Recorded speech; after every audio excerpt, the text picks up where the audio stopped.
بسم الله الرحمن الرحيم. marka koobaad mudanayaal iyo marweyn waa salaamantihiin. marka xiga waxaan leeyahay horta aamino masuuliye intaan u hambalyo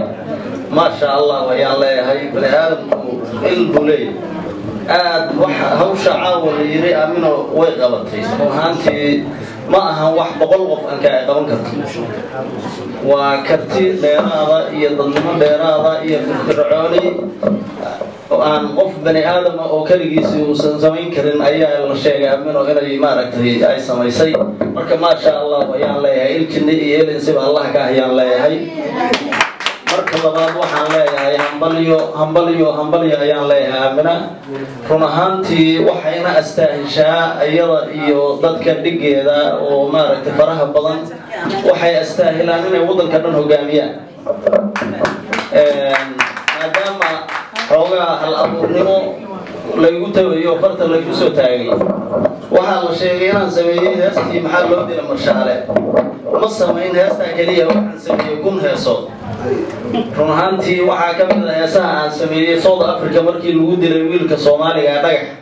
hees aan sameeyey ayaa jirta oo la yiraahdo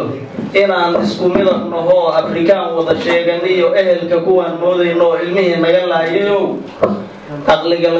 aha isticmaalkii cadaayaantu idin haysan jiray aad bay noo gubi jirto abaal baan idin galnay aqliga laga qaadiyo idinku koonfur Afrika umushi boosha kulul ilowda miyaatihin marka heesa badan ayaan sameeyey waxaa ka mid ah heesaha aan sameeyey heesta hooyo oo ka hadlaysa anke wadaniyad ka hadlaysa xuquuqda hooyo iyo hooyo qiimaha ay leedahay ka hadlaysa oo aan leeyahay waxay ka bilaabanaysaa aas baad ii taho adduunyada waxa ku nool anigu hooyo macaan adaan ku jecelahay adaa uurkaaga iyo araxda igu qaaday oo isiiyay horaadada oo indhaha ii kala fureen iskuul anigoo u galin afkan ku hadlaaya iyo akhlaaqda wanaagsan iyo adaabtaada ay baray intaad iga soo martiya abaalkaagana marnaba anigu ma gudi karee Allah jannadii ku gee ilaa 3 jeer ayaad aabaha ka xaq badan taho abaal lahu inaad ilmaha run ahaan dhashee intuu rag islaynayo ana reer hebela waday adaan eed galinin oo agoomaha korinayeen ama waxa kuugu filan udgoonow nabiga oo ifkaba ugu khayr badnaa inaad hooyo dhashee adduunyada sama ku joog adoo aan arag wax dhiba aakhira goorta tagtana Allah jannadii ku gee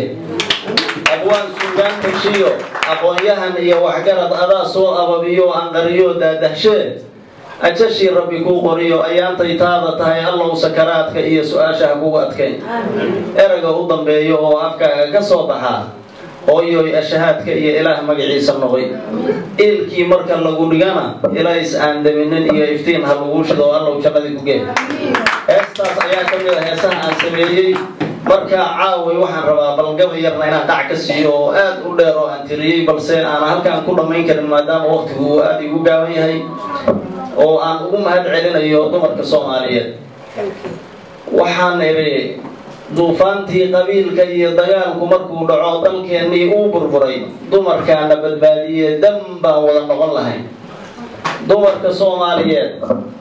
danguud mid u taagan iyo daryeeshada reer walba iyo dahabo iyo deeqa iyo kurtood waa duca qabtee duulkeenan ina rago dabaadiga wada noqdo doorkiisii ka gaabiyo dagaalkiiyo wada dhibkay deelaydan tirinayo dacwadu ku jahaysantahay raggan ku eedeynaya gabagan waxaan leeyahay dawlad xoog badan loo difaac iyo ciidan iyo diyaarado iyo lid iyo dabaabaad haysato dunida wax la qaybsatay dal weyn baan ahaan jirnay dad yahow Soomaaliyeed maxaa naga dhigay dulliga dagaal ooga qaatiliya maxaa naga dhigay dilaa dad qalatiya dhiig cab iyo maxaa naga dhigay wax doox dinadii ilmaheed cuntiya maxaa naga dhigay duga dagaal mid la labahay iyo maxaa naga dhigay difaac dareen kuwa kala qabiya maxaa naga dhigay dakano dayn ruux lagu leeyahay maxaa naga dhigay dacwiye duul kale oo adeega iyo maxaa naga dhigay dilaal dirane isqarxinahay iyo maxaa naga dhigay dulmane darajo mid u waashay iyo maxaa naga dhigay xildoon damaaciga miiran iyo maxaa naga dhigay dabraac dalkiisa mid baabaashiya maxaa naga dhigay waxduus dabadhilif tuuga iyo maxaa naga dhigay dayuus دنقارة متراك سدية محانا قد يقدفاي دحيارة إيمان الله إيا محانا قد يقدف غباء دحيارة إيمان الله إيا محانا قد يقدف غباء دمنا أنشوغين إيا محانا قد يقدبين ضد وضليتي كرتين محانا قد يضعيف ضد وضليتي كرتين محانا قد يضعيف دلوغلا إسكياعية محانا قد يدقاق دلوغلا إسكياعية محانا قد يدقاق دولة قوة في الرسانة ومحانا قد مر لباد يمر صدحات يمر أفراد يمر شنعاد وحان ليه أمين وهنباليو دمان مرتشرف تعاوة حفلتان كسو قيم قشي ومضحي يمارك تذكر وخيار بله وحان ليه آدي آدي وما تسنتهين وإن كيما هاد علينا إنها مارك حفلة قروح البضان ونوسع أبابشين gabdhaha Soomaaliyeedna waxaan leeyahay dhamaantiin adawaaynkaas dahabay iyo deeqay iyo kuntiin wada caqabta tihiin aad waxaan u jecel ragga Soomaaliyeedna laba magac baan u bixiyay laba qaybood baan u kala saaray arxanlaawe iyo agoon uga daray arxanlaawe waa nin bal iska dhaaf naf kale naftiisii uu dilaya marka wax kale uu dilo waayo sida baalka marsoobaxa la yiraahdo tuu wuxuu qaniino waayo asagu iscuna arxanlaawe weykaas agoon uga daran waxaan u bixiyay rag maaragtay dadkii masaakiinta ahaa oo aad u baaba'sanayo howlbaltoodii u liitay ku dul gorgortamayo maalin walba maaragtay dantooda gaarka eeganaya